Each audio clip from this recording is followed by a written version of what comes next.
ہر پڑھے لکھے مسلمان کا فرض ہے کہ وہ اتنی عربی سیکھے کہ قرآن مجید کو اپنی آنکھ سے پڑھ سکے۔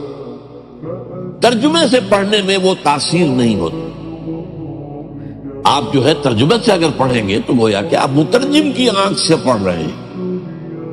یہ تو اپنی آنکھ سے پڑھنا تو تبھی ہوگا جبکہ آپ عربی زبان سے واقف ہوں اور قرآن کے اور آپ کے درمیان ترجمہ حائل نہ ہو، بلکہ قرآن جسے اقبال کہتا ہے تیرے ضمیر پہ جب تک نہ ہو نزول کتاب، گرہ کشا ہے نہ رازی نہ صاحب کشاف، براہ راست دل پر نازل ہونا چاہیے، اور اس کے لیے اتنی عربی سیکھنا میرے نزدیک فرض۔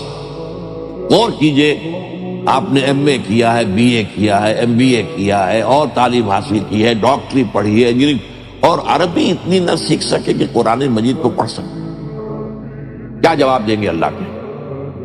اللہ تعالیٰ کے سامنے حاضری ہونی ہے۔